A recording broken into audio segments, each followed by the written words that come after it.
few pastries are as recognizable as the croissant.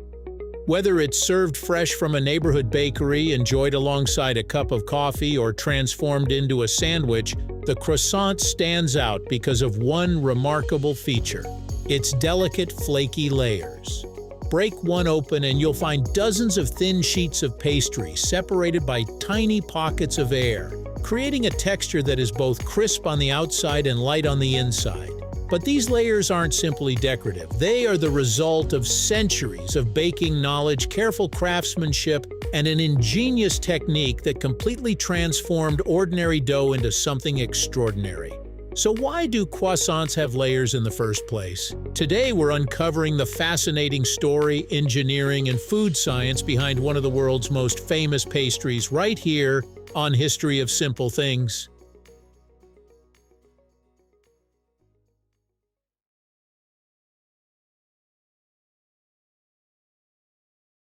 The reason croissants have layers comes down to a baking technique known as lamination. Rather than mixing butter directly into the dough, bakers place a flat sheet of cold butter inside the dough and repeatedly fold and roll it out. Each fold multiplies the number of alternating layers of dough and butter.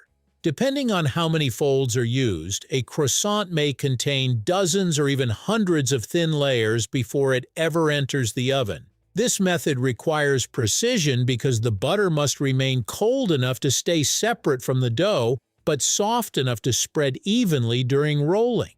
If the butter melts too early, it blends into the dough instead of creating distinct layers. The entire purpose of lamination is to keep these butter sheets intact so that every bite develops the flaky texture that croissants are famous for after baking. The beautiful layers appear during baking thanks to one of the simplest ingredients in the recipe: water. Butter contains roughly 15 to 20% water, while the dough itself also holds moisture.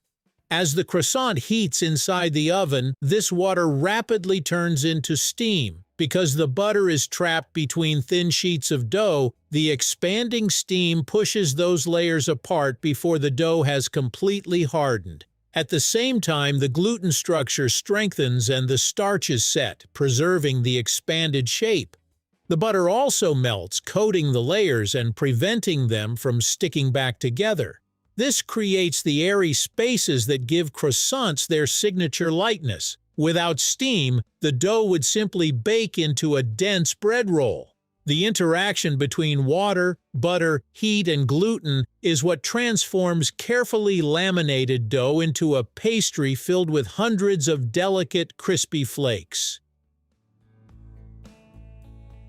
Although butter is famous for its rich taste, its role in croissants goes far beyond flavor. Butter acts as a barrier that keeps individual sheets of dough separated throughout the rolling process. As the dough expands during baking, these buttery layers allow each sheet to slide independently rather than merging into one solid mass. Butter also contributes to the golden color through browning reactions on the surface, while its milk solids develop the rich aroma associated with freshly baked pastries. Professional bakers often prefer European-style butter because it contains more butterfat and less water than standard butter, making it easier to laminate while producing crispier layers. However, successful croissants can still be made with regular butter if temperature and technique are carefully controlled. The balance between dough and butter is one of the biggest reasons why croissants achieve a texture unlike almost any other baked good. Although croissants are closely associated with France today, their layered structure evolved over time. Historians generally agree that the croissant was inspired by Austrian pastries, particularly the Kipferl, a crescent-shaped bread that existed centuries before the modern croissant. During the 19th century, Austrian baker August Zang opened a Viennese bakery in Paris, introducing local customers to Viennese-style baked goods. French bakers admired these pastries and eventually adapted them using laminated dough, a technique already used in puff pastry. The result was the buttery, flaky croissant recognized around the world today. By the early 20th century, laminated croissant dough had become increasingly popular throughout France, eventually becoming a defining feature of French baking. The layers, therefore, were not part of the original crescent-shaped bread, but emerged through the combination of Austrian inspiration and French pastry innovation. Making croissants is one of baking's most demanding tasks because small mistakes can ruin the layers. The dough and butter must stay close in temperature so they roll together evenly. If the butter is too hard, it cracks, and if it is too warm, it melts into the dough. Bakers also rest the dough between folds so the gluten relaxes and the pastry rolls without shrinking. During proofing, yeast creates carbon dioxide, adding lift before baking. Those folds do more than shape the pastry. They build the delicate structure that gives croissants their crisp shell, flaky crumbs, and soft honeycomb-like interior. The layers also increase surface area, helping the pastry brown deeply and develop rich flavor and aroma. Bread depends mainly on yeast for structure, but croissants rely on yeast and lamination working together. Every step demands patience, timing, and handling, yet the reward is a pastry that balances tenderness, richness, and remarkable texture. Its beauty comes from precision, and its appeal lies in the contrast between crispness and softness.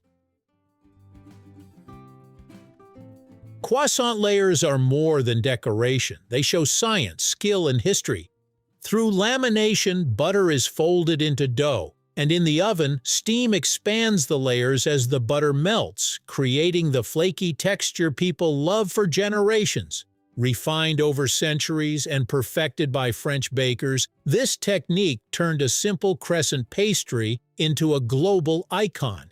Each croissant reflects careful control of temperature, timing, and ingredients. So when you pull apart a warm croissant, remember that every delicate flake is the result of innovation, craftsmanship, and the fascinating science that transforms flour, butter, water, and yeast into something unforgettable. Thank you for watching. If you have suggestions for our next video, feel free to share them in the comments below. We'll be sure to give you an acknowledgement for your contribution.